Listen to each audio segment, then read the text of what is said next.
Hello and welcome to 20 Minute Marketing. Thank you for listening to the show as always. I hope that you are having a great day. I know that we are in a time of uncertainty right now, so I really hope things are going well and that everyone is staying healthy. If you are listening on Apple Podcasts, then I would really appreciate it if you could leave us a review or rate the show. And then also we are now on Instagram. You can find us at 20 Minute Marketing. If you want any updates on our new episodes and different variations like audiograms and things like that, then please check our page out. I would really appreciate the follow. We are now on episode 22 of the show, so let's get started. I am excited to announce today's guest, who is Linsay Duncan from Your Allies. So hi Linsay, how are you today? Hi Liam, I'm good, thank you. That's great to hear. And could you spend a couple of minutes providing us with an introduction on yourself and Your Allies, please? Sure. So for the last 20 years, my career has been in B2B marketing. I've enjoyed working in corporates like Experian, Sunguard and Mintel International, where I had the good fortune of managing teams around the world and running marketing globally. Equally, I love my time working for a fast growth software startup where I rolled my sleeves up and built a marketing function from scratch. And then for the last 9 years, I've been supporting a whole bunch of really interesting B2B businesses, all shapes and sizes, with a slight slant towards tech, software and AI businesses. That's through my own marketing firm, Your Allies. And one thing that's been key in my career and that's helped me perform across all of these roles was knowing how to get sales and marketing aligned and working in partnership with my sales counterparts. And I'm sure we're going to touch more on that today. Thanks for the introduction. It's clear that you have lots of experience from working both in-house and with Your Allies as a marketing consultancy. I've caught up with some of your work in preparation for the episode, and I have no doubt that we're going to learn something really valuable and some great content that we can go away and execute right now, which is important with everything that's going on. So if everyone stays tuned, we'll dive right into our chat right away. So to start the episode, we're going to have a quick chat about sales and marketing alignment and why it's essential for business success. I originally planned to spend the entire episode talking about this topic, and I know that Linsay has lots of great insights that she can share, and she could probably talk about this topic for more than 20 minutes, and it would really be a breeze for her. However, we decided to change the theme to make it more related to COVID-19 and the impact that it's having on our sales and marketing efforts and the short-term strategy that we might need to take in order to adjust. So we're going to start with a few quick questions on alignment, and then we'll move on to those short-term tactics and strategies as we move forward. So this all started around 20 years ago for you, Linsay.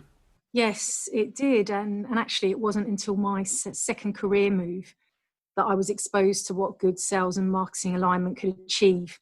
I was really lucky to be part of an enormous overhaul.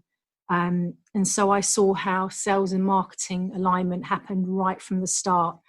I understood how it was structured, how it worked in practice, and I saw the results. And I'm really grateful for that because I've taken those learnings everywhere I've worked since and to every business I now support.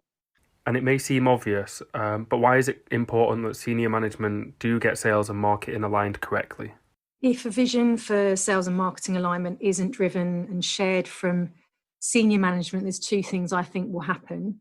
Number one, there simply won't be the same pace or the same results achieved without the person or the people at the helm being really fully, truly bought into sales and marketing working closely together.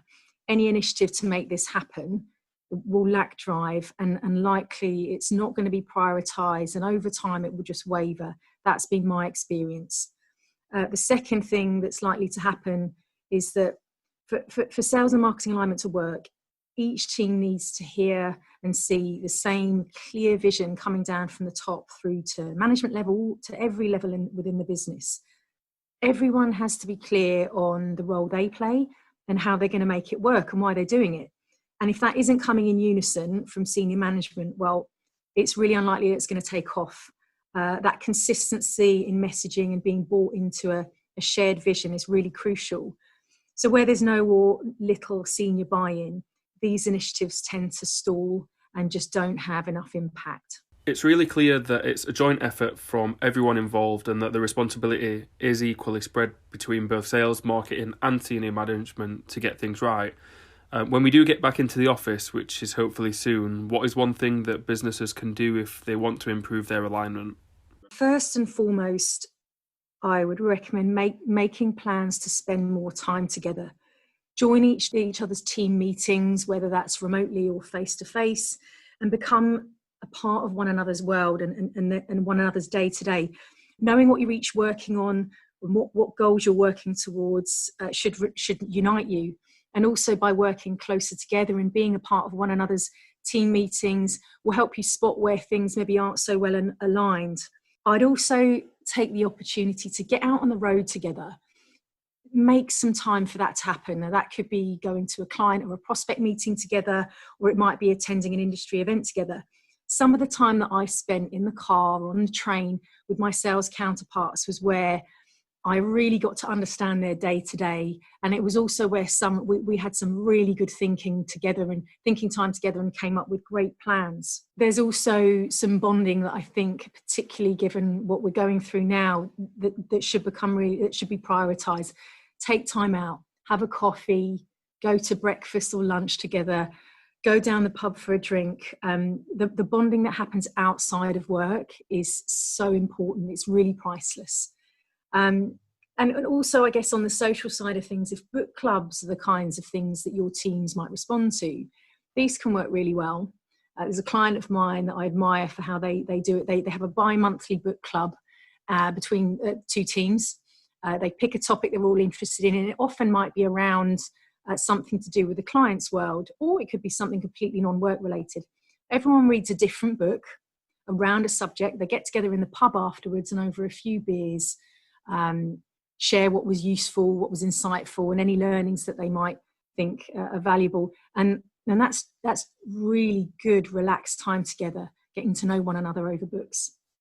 I really like the idea of the book club. It sounds really interesting. So I asked you to share some different ways that we can align. So it's only fitting that then I move on to another question, which is, what impact did that have? Have you got any success stories of what that went on to do? Yes, I have a really nice example from a client of ours, actually. And this might seem very simple and very obvious, but trust me, I don't see enough businesses doing this. So for this particular client, marketing needed to be more visible within the company. And so I suggested to the marketing manager that they take some step towards working more closely with sales. So I recommended that each month they sit down and review the previous month's leads together with sales. It took a bit of courage. I had to, remind that marketing manager to not be precious of those leads, park pride at the door. And the output of those sessions were invaluable. Sales got to share the good and the bad and the ugly when it came to the leads that were coming in.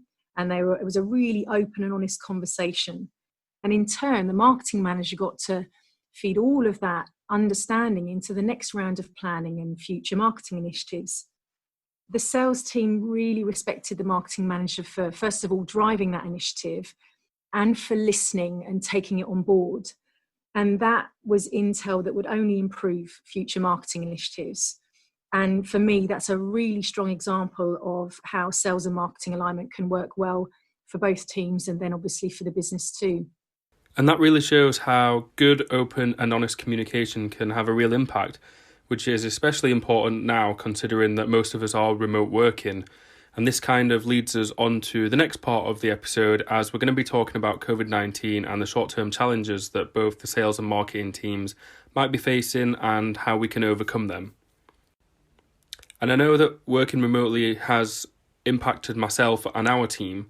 It's resulted in less interaction. It makes it a little bit more of a challenge to keep up with what each other are doing and how we're getting on with our work. So my first question really would be, how can we make that adjustment to make sure that we keep aligned and stay focused? Okay, Liam, I've got three things to recommend here. First of all is, as a business and as sales and marketing teams, have really clear objectives for the period ahead. Second is keep the communication up, the video calls particularly. I really recommend seeing one another's faces regularly. Don't just use the telephone, use video calls. It's key right now. And finally, work together to stay focused.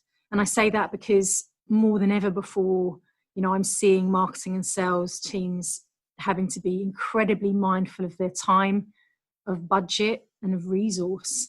That all needs to work harder. And similarly, be mindful of where your clients and prospects are. And that's both professionally and personally. Every single one of us is being affected by this virus. So it's not just enough to understand what your clients and prospects, businesses are going through. When you're reaching out to these people, you have to be mindful of what they might be going through personally too. So work together as best you can to understand that. And how frequently do you think we should be speaking? Is it weekly, daily, or even hourly? Yeah, that's a little hard to say. And, it will vary from business to business. But, if I had to say something, then right now, maybe daily or every other day feels like a sensible starting point. I think you've got to agree on that kind of frequency together, but make sure you're seeing one another's faces via video conference. I'm going to say that again. It's really important right now.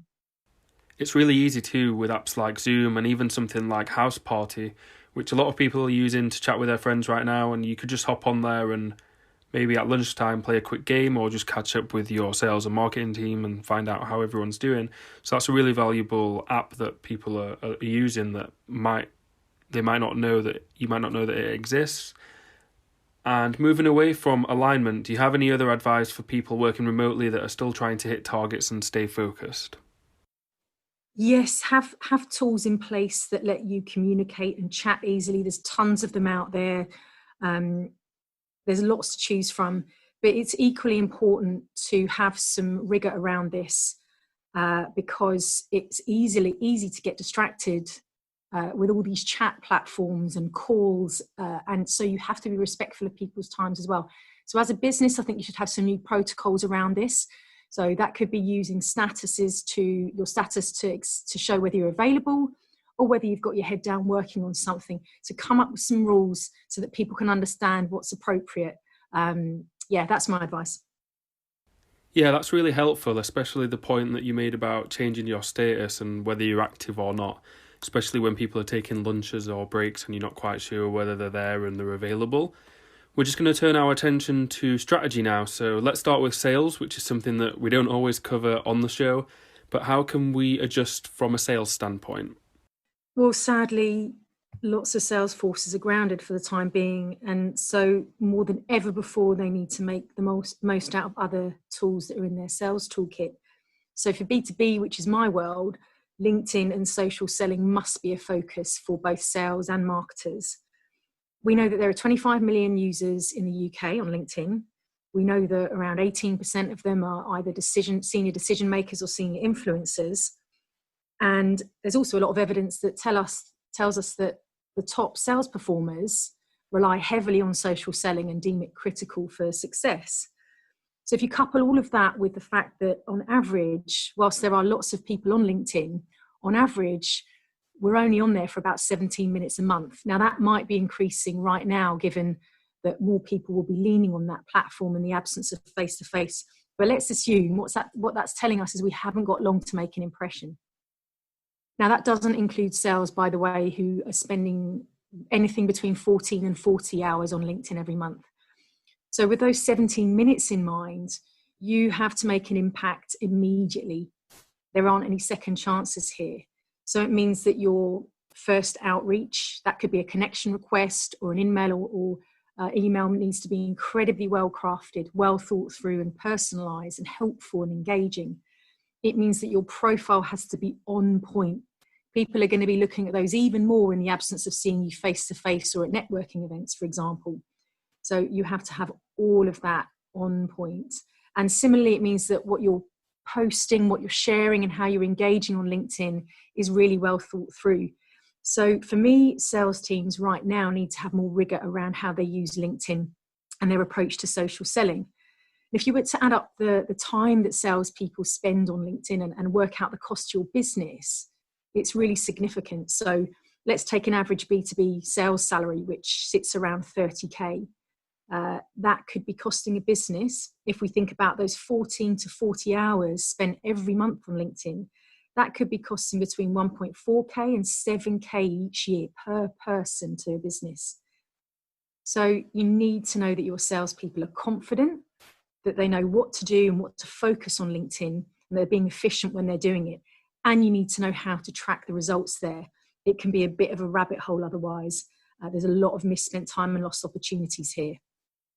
It's really clear that we do need to shift our focus to social selling. So I'm glad that you gave some great tips on how to sell, especially using LinkedIn there.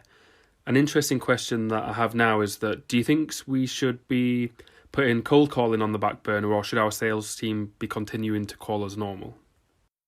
We're all going through some really uncertain times, and we don't know how long this period will last.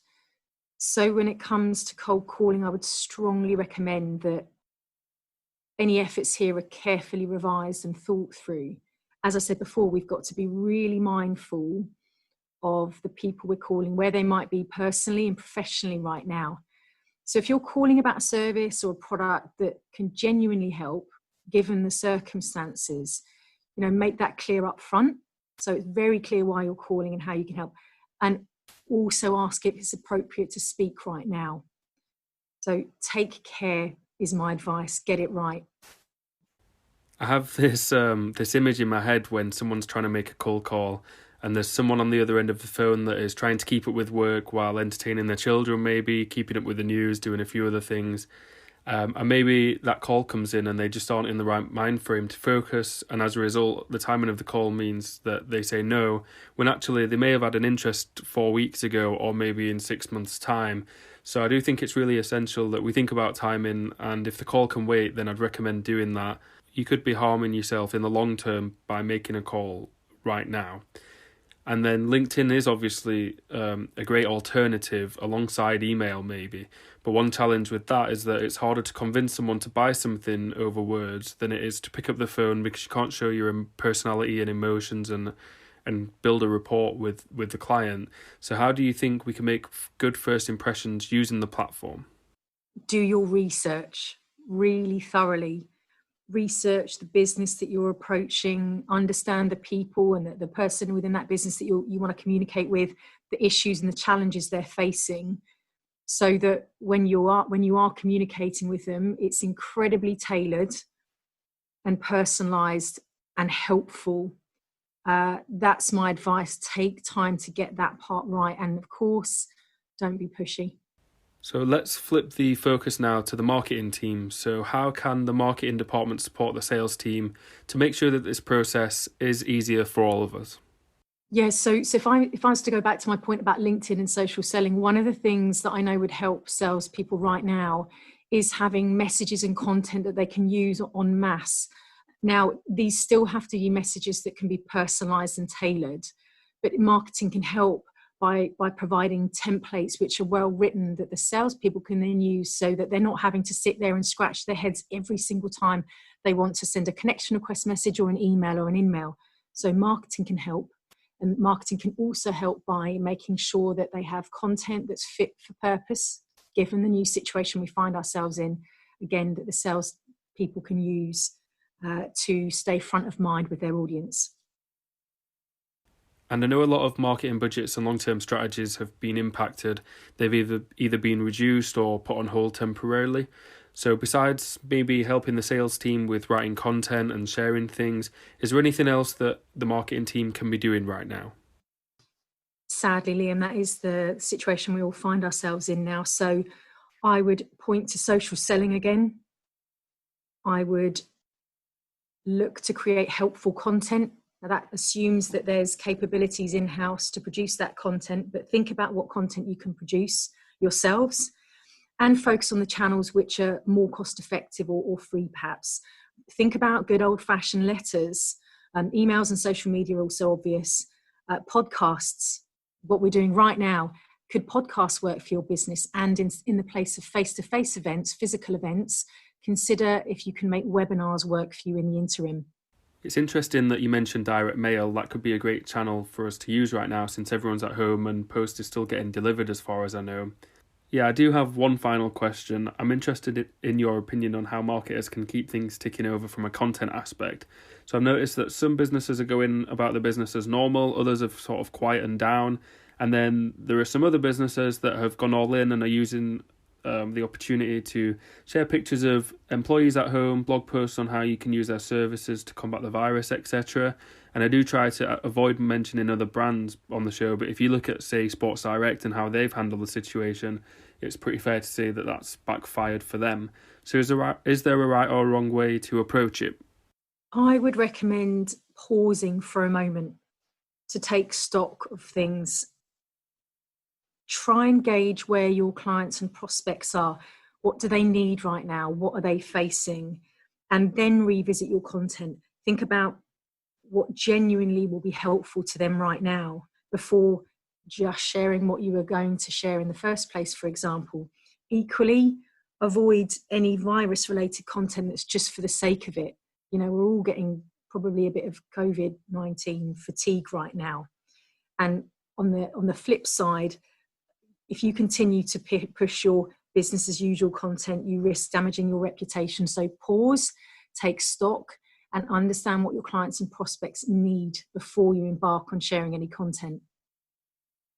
Yeah, I think that's really important to hear. I think unless content is extremely valuable and helps people that are already thinking about purchasing, then if not, put it on the back burner. Then when things clear up, you have some great content to share with prospects when they are in a much better place and can start thinking about purchasing again. So we're just going to wrap up the main chat now and move on to the final section. I'll be asking Linsay a couple of fun questions on her career and any advice that she can give. So stay tuned.